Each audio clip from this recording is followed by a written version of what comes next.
going to read The Three Little Wolves and the Big Bad Pig. Once upon a time, there were 3 cuddly little wolves with soft fur and fluffy tails who lived with their mother. The first was black, and the second was grey, and the third one was white. One day, the mother called the 3 little wolves round her and said, "My children, it is time for you to go out into the world. Go and build a house for yourselves, but beware of the big, bad pig." "Don't worry, mother, we'll watch out for him," said the 3 little wolves, and they set off. Soon they met a kangaroo who was pushing a wheelbarrow full of red and yellow bricks. "Please, will you give us some of your bricks?" asked the 3 little wolves. "Certainly," said the kangaroo, and she gave them lots of red and yellow bricks. So the 3 little wolves built themselves a house of bricks. There it is. The very next day, the big bad pig came prowling down the road and saw the house of bricks that the 3 little wolves had built. The 3 little wolves were playing croquet in the garden when they saw the big bad pig coming, and they ran inside the house and locked the door. The pig knocked on the door and grunted, little wolves, let me come in." "Oh, no, said the 3 little wolves. "By the hair on our chinny chin chins, we will not let you in, not for all the leaves in our china teapot." "Then I'll huff, and I'll puff, and I'll blow your house down," said the pig. So he huffed, and he puffed, and he puffed, and he huffed, but the house didn't fall down.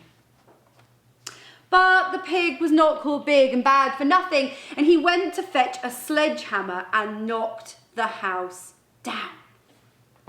The 3 little wolves only just managed to escape before the bricks crumbled, and they were very frightened indeed.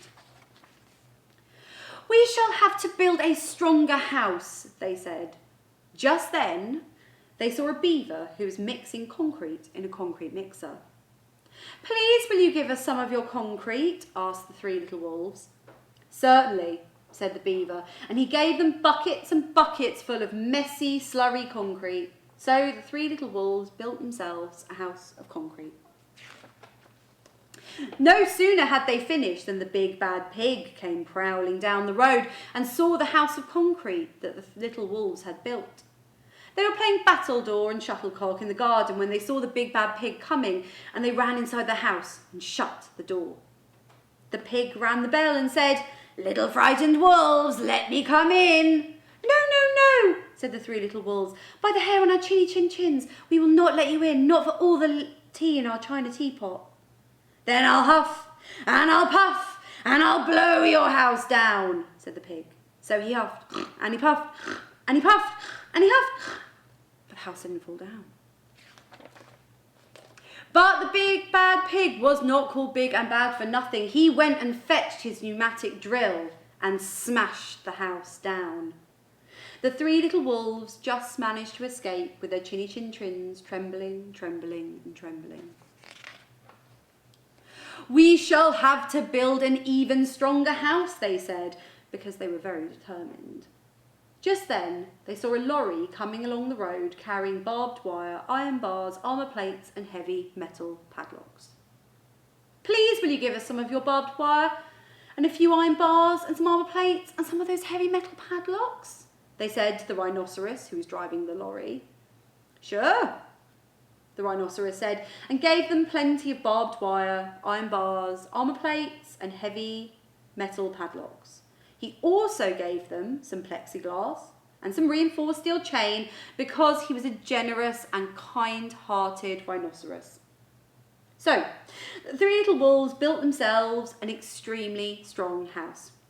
It was possibly the strongest, securest house one could possibly imagine, and they felt very relaxed and absolutely safe. The very next day, the big bad pig came prowling along the road as usual, and the little wolves were playing hopscotch in the garden. They ran inside the house, bolted the door, and locked all of the 67 padlocks. The pig pressed the video entrance phone and said, "Frightened little wolves with the trembling chins, let me come in." "No, no, no," said the little wolves. "By the hair on our chinny chins, we will not let you in, not for all the leaves in our china teapot." "Then I'll huff, and I'll puff, and I'll blow your house down," said the pig. So he huffed, and he puffed, and he puffed, and he huffed, but the house didn't fall down. But the pig wasn't called big and bad for nothing. He brought some dynamite and laid it against the house, lit the fuse, and blew the house up. The little wolves just managed to escape with their fluffy tails scorched. "Something must be wrong with our building materials," they said. "We have to try something different." But what? At that moment, they saw a flamingo bird coming along pushing a wheelbarrow full of flowers. "Please, will you give us some of your flowers?" asked the little wolves.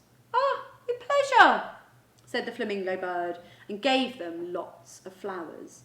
So the three little wolves built themselves a house of flowers. One wall was for marigolds, one wall of daffodils, one wall of pink roses, one wall of cherry blossom. The ceiling was made of sunflowers, and the floor was a carpet of daisies. They had water lilies in the bathtub and buttercups in the fridge. It was a rather fragile house, and it swayed in the wind, but it was very beautiful. Next day, the big bad pig came prowling down the road and saw the house of flowers that the little wolves had built. He rang the bluebell and said, "Frightened little wolves with the trembling chins and the scorched tails, let me come in." "No, no, no, no," said the three little wolves. "By the hair on our chinny chins, we will not let you in, not for all the leaves in our china teapot." "Then I'll huff, and I'll puff, and I'll blow your house down." But as he took a deep breath, ready to huff and puff, he smelled the soft scent of flowers. It was fantastic. And because the scent took his breath away, the pig took another breath and another. And instead of huffing and puffing, he began to sniff.